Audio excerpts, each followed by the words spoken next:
Thank you for joining. We'll just wait for some time to allow all the participants to join in. Until then, we'll just have a few quick housekeeping checks. So if you can hear me clearly, I request you to please type yes, that's YES, in the chat box. So now is the time to type yes.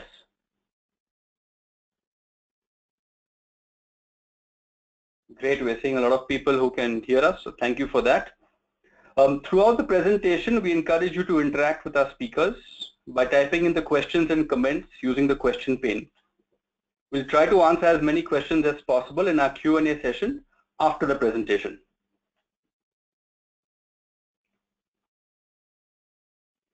Great, so welcome all, and on behalf of Harbinger Systems, a very warm welcome to all of you.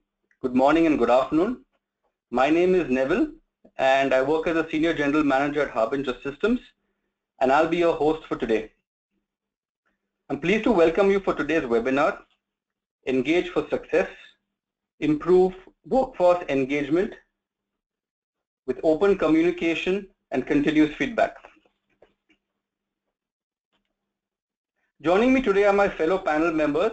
We have Abhay Patil, who's the Senior Vice President, Talent and Operations at Harbinger Systems, and Mahesh Kumar Kharade, an architect at Harbinger Systems.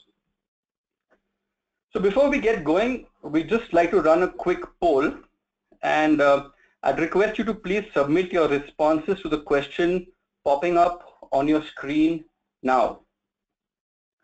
How happy are you with the performance review systems?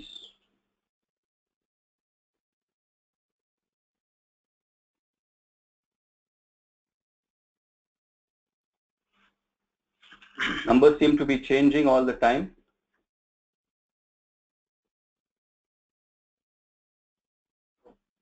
So we have about 1/3 of the people saying they're not very satisfied, but about 25% of people saying they're quite satisfied.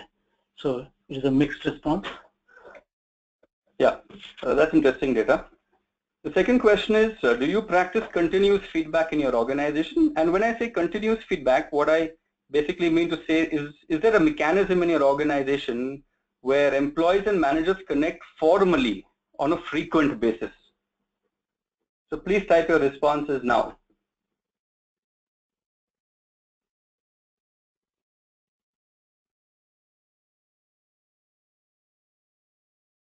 So here we seem to have an overwhelming majority of 75% who say 80% who say yes.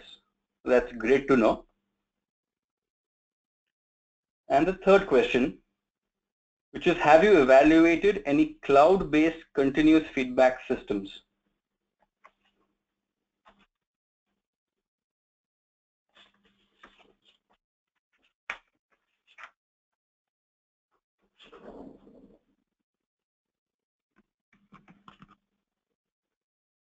So again, an overwhelming majority say no. 80% of people are saying no, more than 80%. So that's interesting. So many people haven't evaluated a cloud-based continuous feedback system.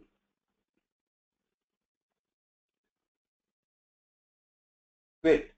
So thank you for sharing your feedback in this poll, and I think let's get going. So we're going to be talking about quite a few topics today. We'll be talking about the cost of disengagement. And if you're going to convince your CEO about the need for better employee engagement, you should talk about the cost, because anything about cost will strike a chord with your CEO. We'll talk about the business case for employee engagement, and we'll share some interesting analytics and data on this that makes a very strong business case. We'll also share the strong linkage between employee engagement and continuous feedback. And we'll also talk about some of the challenges we faced at Harbinger Systems when we tried to implement a manual continuous feedback system, and how we used technology and developed our very own one-on-one application, which we've been successfully running for the past 3 years. And we'll also share some analytics and data that have come out from the O3 application, and we'll end finally with the question and answer session. So there are so many definitions of employee engagement, and there's no correct one. I mean, if you go to Google and you type the words employee engagement, you will get over 9 million results. But the one that you see in your screen is something that I like the most. And according to me, I think the key words are the degree of extent, passion, and dedication. So the degree of extent that an employee puts into his work by way of passion or by way of dedication determines whether an employee is highly engaged or whether that same employee can be highly disengaged.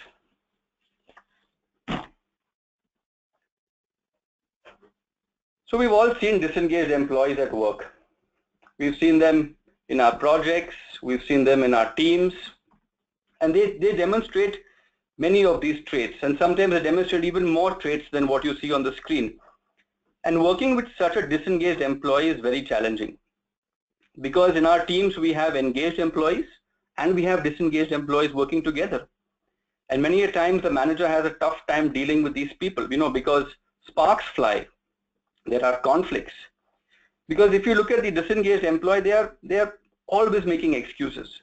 They always complain. They find fault in pretty much everything. They don't like their boss. They have problems with their teams. They have issues with the responsibility and the work that is given to them, and many, many other things. But the minute you ask them to be a part of the solution to solve the problem, they are not willing to do that. So it's really difficult to work with a disengaged employee. And even when you have multiple people in the team, it becomes even more challenging. We have a strong case for employee engagement, and I'd like to draw your attention to the infographic. These numbers are really staggering. 70% of our employees are not fully engaged, 70%. And then also consider the benefit of having highly engaged employees on your team. These are highly engaged employees, they outperform disengaged employees by a whopping 202%. 202%. Now that's a huge increase in productivity. I also read somewhere that employee disengagement costs around $500 billion a year to the US. Yeah, that's $500 billion per year. Now that's really big bucks we're talking about, and it makes a real strong argument for employee engagement. There are some more examples and some more statistics that I picked up from the internet. And one was that 80% of employees who are dissatisfied with their direct manager are disengaged. Now think about this. Our manager, who is supposed to motivate us, to coach us, to help us do our best, happens to be one of the biggest causes of disengagement. So having managers who can communicate, guide, coach their teams better are definitely sure to have an edge over others. Another interesting point, 43% of highly engaged employees receive feedback at least once a week. Now that proves that there's a very strong relationship between engagement and continuous feedback, and we'll talk about that a little later on. And another interesting metrics in terms of revenue, an organization that has highly engaged employees, that company's revenue increases 2.5 times more as compared to an organization with disengaged employees. So just look at the value in terms of revenue that engaged employees bring to the table. Increased revenues of more than 2.5 times. Now that's really bringing a very strong business case for employee engagement. So many of us in HR are well aware of the cost of disengagement and replacement, because people leaving an organization does cause some level of pain and some level of interruption to the projects. There was an interesting study done by the Society of Human Resource Management, SHRM, and they predicted that every time a business replaces a salaried employee, it costs around 6 to 9 months of salary on an average. 6 to 9 months. Now this 6 to 9 months includes the rehiring cost, whether you want to go through an advertisement or whether you want to put it up on job boards. It also includes the time that you spend with the customer, planning the backup. It also involves retraining new people to the team, getting them up to the expected performance levels, and so on and so forth. Also, the morale in the team gets affected because of attrition. Because, because of low engagement, some people work lower. We spoke about low productivity. So somebody has to bring their productivity back up to expected levels. So you'll have some people who work much harder, longer hours, and some people who don't. So that's going to affect your team morale. And then, one exit can lead to another. Because if I leave the organization and I go somewhere else, there's a very strong possibility I may, take some of my friends along with me. So one exit leads to many others. So this basically brings us to the point of continuous feedback. And I wanted to spend some time to share with you a relationship between employee feedback and employee engagement. Zenger Folkman is a leadership organization based in the US. And a study of theirs looked into the feedback practices of around 22,000 leaders around the world. And this survey threw up an interesting result. It threw up that leaders who scored in the top 10% of giving feedback had employees who were 3 times more engaged as leaders in the bottom 10. 3 times more engaged. Also, Josh Berzin is somebody who I follow on LinkedIn. And Josh Berzin is a thought leader in the HR space. And he wrote an interesting article on LinkedIn on conventional appraisal processes and conventional appraisal systems. What he feels is that employees need, and forget need, they want regular feedback, be it daily feedback, weekly feedback. So the once a year review is not only too late, but often it comes as a surprise. He also goes on to say that managers cannot typically judge the entire year of output or the entire year of work from an individual at one time. So the annual review is not only awkward, but it's uncomfortable both for the manager and the employee as well. On a lighter note, just imagine if your spouse were to give you an annual review once a year. That would be a lot of fun. According to Berzin also, it's important to understand that the manager-employee relationship is not one-on-one how it used to be. Earlier on in the earlier days, we used to work with standard teams. We would have one manager or one direct pretty much throughout the year. But in agile systems, things have changed. We work with many leaders and many peers during the year. So one person can't adequately rate you. You need a lot of peer input. And again, as HR professionals, many a time we get people who are referred to us who are poor performers or who are poor fits in the organization. And these issues need to be addressed immediately, not at the end of the year. It will be too late by then. So what this leads me to believe is that people are inspired and motivated by continuous feedback, positive continuous feedback. And the earlier days or the earlier conventional appraisal process pretty much works against this. There are many companies who are changing their ways also. Just to cite a few, Accenture recently announced that it was getting rid of the annual performance review for 330,000 global staff and replacing it with a more fluid ongoing system. Earlier this year in 2016, Deloitte also abandoned its annual appraisal system and came up with a much faster, agile, quicker way of measuring performance. An interesting article in Forbes that I read threw up an interesting metrics. It said the business benefit of getting rid of the appraisal system lies in the simple math. For Deloitte, who we just spoke about some time earlier, the annual evaluations for 65,000 staff ate into 2 million work hours. And Adobe reclaimed 80,000 work hours by simply dropping the appraisal system. Here are some more interesting statistics. Management research firm CEB estimates that a company with 10,000 employees, this is interesting, 10,000 employees, this organization spends around $35 million every year on the review process. $35 million every year on the review process. And that doesn't include the cost of surveys. So basically what is happening is that businesses are realizing that this money can be spent on better ways beyond the annual appraisal cycle. Because the annual appraisal cycle anyway brings frustrations. And this money can be used on opening and maintaining a more constant dialogue with its employees.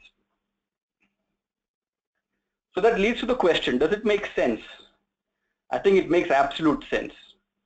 Because look at some of these metrics that come up. Almost 15% turnover.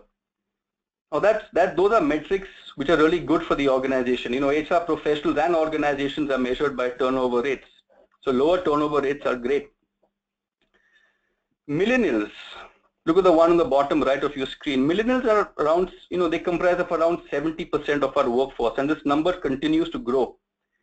Now this set of people, they want feedback every week. Millennials want feedback every week. And this is almost twice the percentage of every other, you know, generation, be it a Gen X or a Gen Y. So if we're going to successfully manage the largest population in our workforce effectively, we're going to have to think of a system of continuous feedback. And finally, around 45% of HR leaders like myself and many others don't think that the annual performance review are accurate measures or accurate appraisals for the employee's work. So that brings us to implementing the continuous feedback process. And at Harbinger, we realized that, you know, we needed to get a continuous feedback process going very quickly, and that's what we did a few years ago. But I have to admit that, you know, down this road we did face some challenges. The first challenge we faced was getting dedicated manager time. So we had to get a commitment from the manager to spend quality time with their directs. Now, to be fair, you know, managers are busy people and they have increasing demands from their roles, from their customers, from quality, from their teams. And they found it a challenge to allocate specific time to meet with their directs, to write down this feedback in their diaries, to track this, to monitoring this. And therefore a manual system, you know, had its limitations, because it becomes very difficult to monitor these meetings. And even besides monitoring, where could one reduce the aspect of things like, you know, he said this during the meeting or she brought this up. So it became a bit of a challenge. So that's actually where we decided to get the power of technology. And we leveraged the power of technology, which played a very pivotal role in simplifying and facilitating open dialogue and continuous feedback.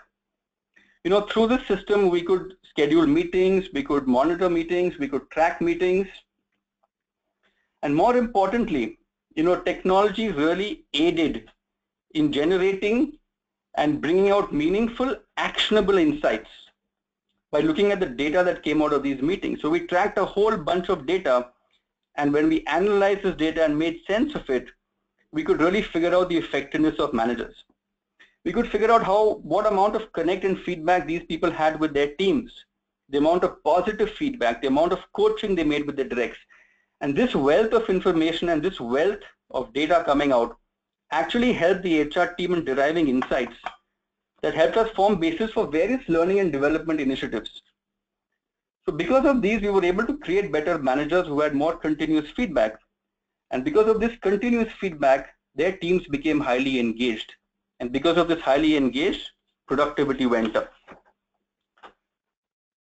So we've developed a tool for continuous feedback. It's our one-on-one application. We call it fondly the O3 app for short. And I'll hand over to Abhay to take us through this. Abhay. Yeah, thank you. So, thank you, Neville. I think that was a great introduction. I don't have to reiterate that employee engagement is critical for the success of the organization. That is a given. We also figure that communication between managers and their direct reports is the key aspect we need to focus on. And we also saw that the continuous feedback, the consistent feedback, the quantity and quality of feedback, both positive and adjusting, is the core of this dialogue. So let us come to what we did at Harbinger. As Neville pointed out, at Harbinger, we rolled out a systematic one-on-one program where we mandated that every manager talks to each of their directs once a week. We also published guidelines on how to conduct those meetings, and specifically how to give feedback by focusing on the behavior and highlighting the impact of that behavior. And as Neville told us a little earlier, compliance of managers was not up to our expectations. for various reasons. He told us about that, and it was difficult to fix this problem as we could not really call out the non-compliance. So what did we do? We went ahead and developed a web-based service to facilitate our one-on-one, that is O3 initiative. So here we go. Here is a very simple and intuitive application. When an employee logs in, they see their directs as well as their managers. The O3 application is designed to help managers conduct and document their meetings. As for every employee, it allows them to add comments to the minutes recorded by their managers. A manager can drill down the hierarchy. That is, if I'm a manager, I can visit my directs, that is my skip level directs, and view any O3 meeting that has been recorded earlier. So that allows me a great insight into the dialogue that is going on across my teams. The reports also allow project managers to quickly see if the managers in the team are conducting meetings regularly or not. It is also easy to monitor the quality of the communication, and we'll talk about that a little later. Now, here we have a simple form that is designed to make the managers really productive in these meetings. As Neville pointed out earlier, the managers are busy people, right? They have so many things on their mind, the deliverables, schedules, customers. And so it is often difficult for them to switch to the role of an empathetic leader who is needed to check how their direct reports are doing. So this application gives them a checklist or cues to draw out the information from their direct reports. So let us look at these sections here. The first one is highlights. Is there something that the direct is excited about? Does the direct want to share any development that he or she is proud of? If there is something like that, let it be recorded here. By the way, as you look at these sections, remember that it is not necessary that all the sections are filled every time a meeting happens. This is a checklist. The second one is concerns. Does the direct worry about something? It could be something about her work. It could be about a team member. It is important to capture that. The next section is about the development discussion. How is she feeling about her role? What does she aspire to do in the near and long term? Next one, coaching. It is a good idea to check if the direct needs some specialized training or coaching. And then we come to the feedback sections, the positive feedback. This is the time for the manager to acknowledge the positive behavior that resulted in a desirable outcome. Note, once again, it is all about behavior which can be called out unambiguously. The next one is adjusting feedback. Here the most important thing is not about appraisal or performance review alone. The continuous feedback is about development. The manager needs to have the courage to call out behaviors that result in undesirable outcomes. Once again, it is not about the individual, but about the behavior. This is a place where the manager records the adjusting feedback, giving concrete suggestions about how the situation could have been handled differently. It will be about punctuality, ineptitude, communication, anything related to work. The next section is about the KRA, the key result areas. If not every time, but maybe once in a month or so, the manager needs to tell her direct report, how is she doing? Is she meeting the expectations? So with this checklist in front of the manager, it ensures that they ask the right questions and do not miss to discuss the topics that are important for their direct reports. And this is the core, this is the place where we capture the information between the manager and direct, and we help the manager to conduct the meeting effectively. So where do we go from here? The tool makes it easy for the managers to conduct and document their meetings. We saw that. Now we will see how the analytics helps the project managers monitor the compliance. Let us begin with some simple metrics. How many of the team members are having their meetings? O3 meetings, 75%, good, but may not be enough. 82% of team did not raise any concern in the last 3 months. but that also means that 18% did have some concerns. So we can drill down on them and find more about that. Let us look at some advanced metrics. As a project manager, what is that key measure that I'm looking for in my managers? It is how many O3 meetings they conduct per direct per month. In the best case scenario, that this number ought to be 4, 1 meeting every week with every direct, right? The project manager can get this report for a given period and can easily spot who is doing a great job and who is slacking. For example, here you can see Robert and Jane are doing great. They are having 4 meetings per direct per month. And maybe, and not maybe, but definitely Neetu is not doing a great job, hardly a meeting per direct per month. So that is how we can look at and understand how the managers are doing. You can compare it with the departmental average. How is your project team doing with respect to the department or with respect to the organization? Next, we will go to the people in trenches and see how they are doing. What are they getting enough attention of their managers? Are they excited? Do they have too many concerns? Who is getting the most positive feedback? And so on. So a quick look at this metrics will tell you, for example, that Manya is getting a lot of positive feedback and good number of O3 meetings are happening with her. While Nancy also has good number of meetings, but the number of concerns she has been reporting are quite a bit. Mohan is not doing well. He's not getting enough O3 meetings and he seems to be a lot of concerns, disproportionate number of concerns. So again, this kind of matrix gives me insights into how my managers and as well as my directs are doing. And with the O3 application, I can drill down and look at the areas which are really concerning or which need more attention. So at Harbinger, how did the things really, how did this O3 application benefit us? First of all, we saw the O3 coverage increase by 60% as we moved from a manual system to the automated system. Now, we also have this practice of internal perception study, and we found that 80% of the people, 80% of our employees said that they find the O3 meetings very effective. And we also did a Great Places to Work survey, which is a third-party survey, and we saw significant improvement in our engagement score. The parameters where we saw a major shift, as you can see on the screen, were definitely related to our O3 initiative.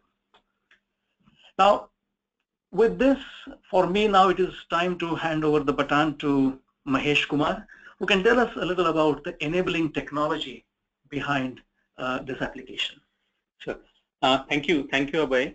Thank you for very insightful walkthrough of the O3 application.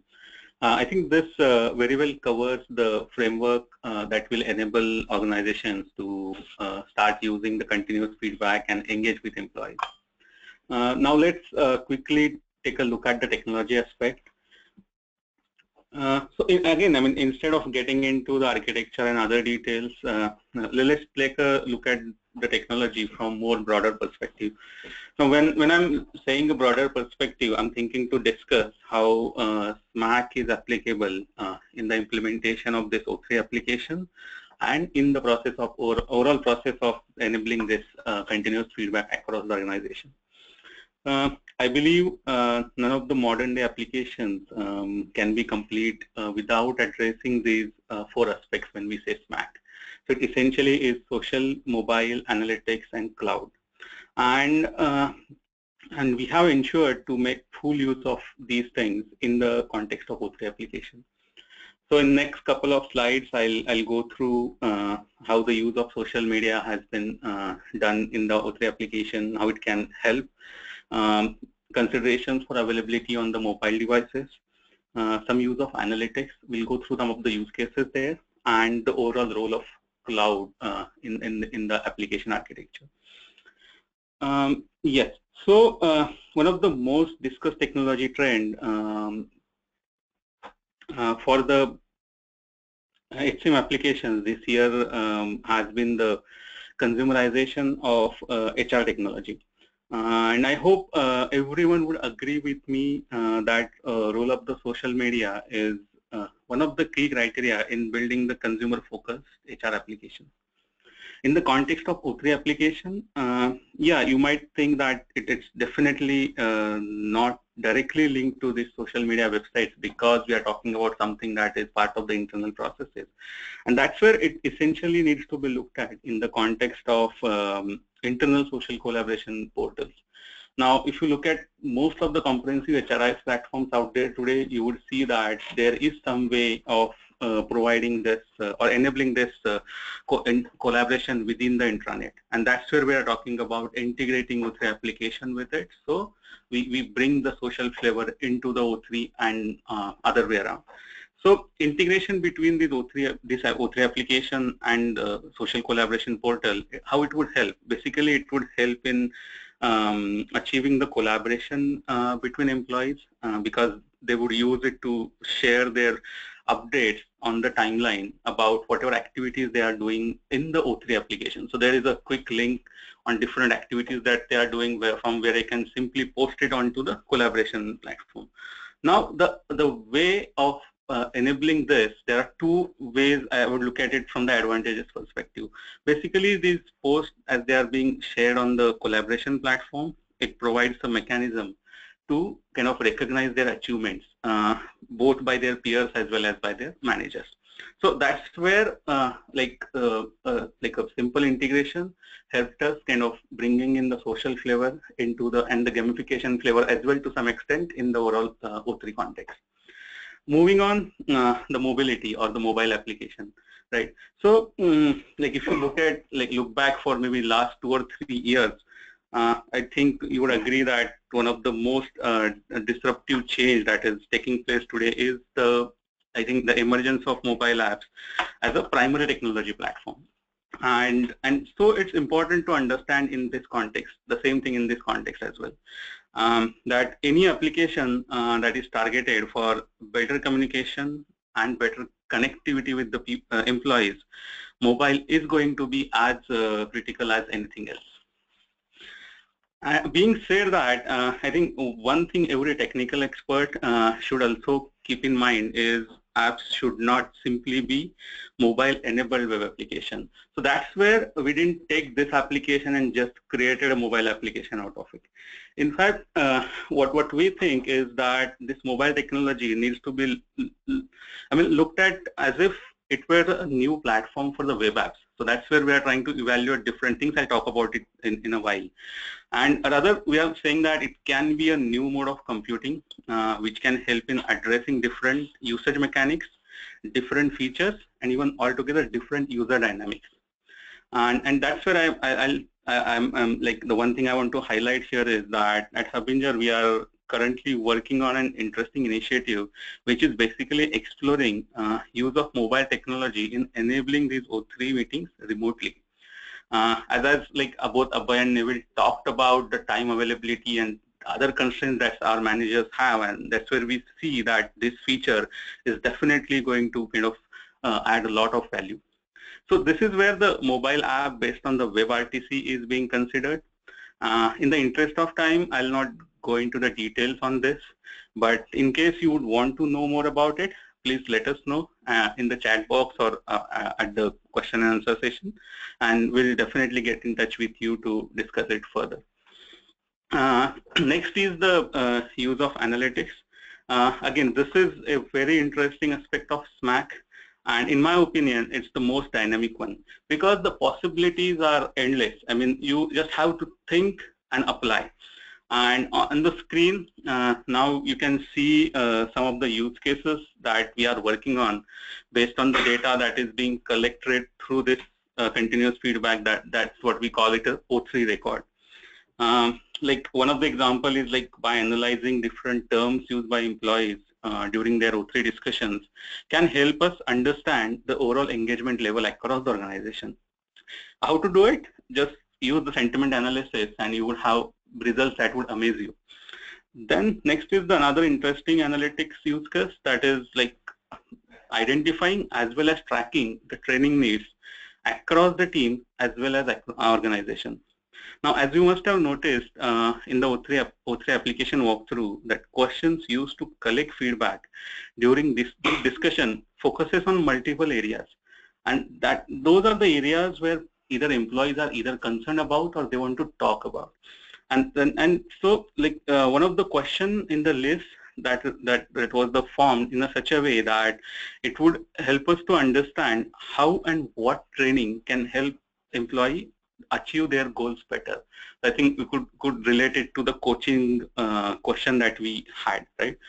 So like based on this feedback, the answer that's been given or the discussion happened around it, that's where we can apply some of the algorithms like classification algorithm you can apply on that O3 record and start identifying the training needs and start prioritizing them based on, so there are different attributes we can add to that. So like a need level and the demand score. So based on the question, you can tweak these parameters and have your results available, not just at the team level as well as at the organization level. In fact, in the past, we have done an interesting webinar covering the people analytics in details. I would encourage you to check it from the webinar section of Harbinger Systems website for more details. Even in the context of today's topic, please share your views and if any ideas that you might have on analyzing this data collected through the feedback and the discussions that are being recorded in the platform. Lastly, the cloud. I think it makes it possible to bring it all together and helps. I mean, and it's essentially something that makes it available to the end users. And O3 application basically is based on SaaS model. So most of the HR application, as most of the HR applications are, and being in the cloud, it provides every ability to integrate with any other HCM platform through its REST layer. Okay, I hope I think this covers a brief overview on how SMAC is being used in the context of O3 application. With this, I'll hand it over back to Abhay. Thank you. Thank you. Thanks, Mahesh Kumar. So what do we have here? Of course, employee engagement is the linchpin for the success of any organization. There cannot be two opinions about it. Then conventional performance appraisal systems are found to be actually detrimental to the morale of the employees. So there is a very strong relationship between employee engagement and continuous feedback. Continuous feedback is the mantra for healthy, trust-based communication between employees and their managers, right? And one needs a sophisticated but simple tool that is web-based, mobile-enabled, which offers intuitive insights via powerful analytics to put the continuous feedback in practice. That is very important. And today we shared how at Harbinger our subject matter experts and technologists created such a tool that it yielded concrete benefits. So now with this, we'll be taking questions from the audience. I remind you once again, if you have any queries, please type in the questions pane. If due to time constraints, we are not able to cover your questions in today's session, we'll definitely send you the Q&A document covering answers to all the questions raised today. So we are open for questions now.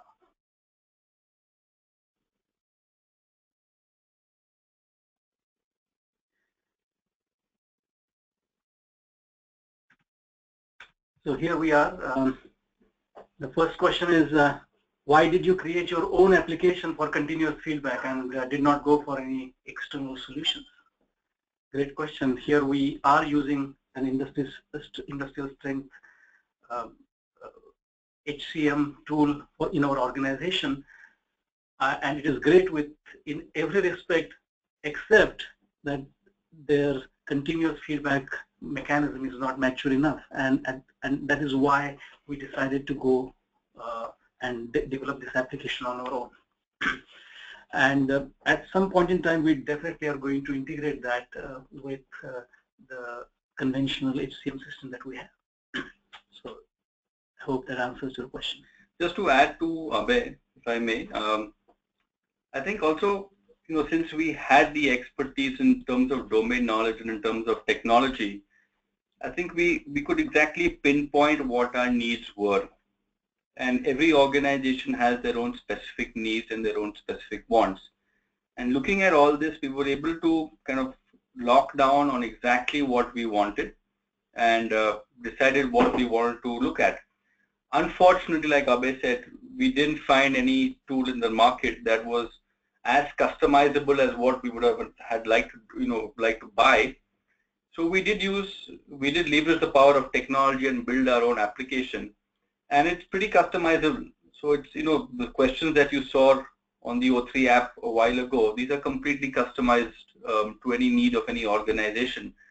So I think that brings in the flexibility flavor to the application, because many companies want their own specific questions and they don't want something that is already built into an application.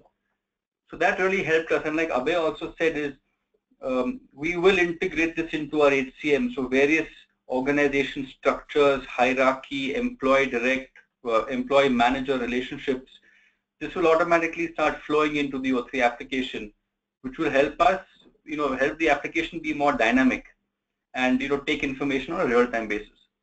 So we didn't find any of these features in the products that we evaluated in the market, and that's why we decided to go on with our own application.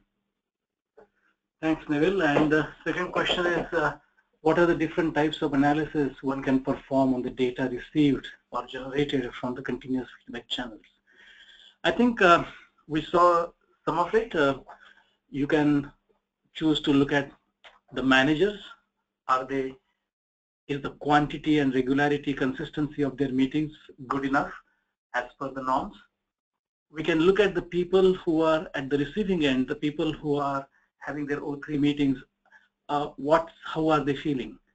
Whether they are getting enough attention, if they are getting enough feedback. And this is all about collecting the data, and then I think one can drill down to any level. And something that we showed you a limited number of reports that we found very useful, but there is a lot more that one can do.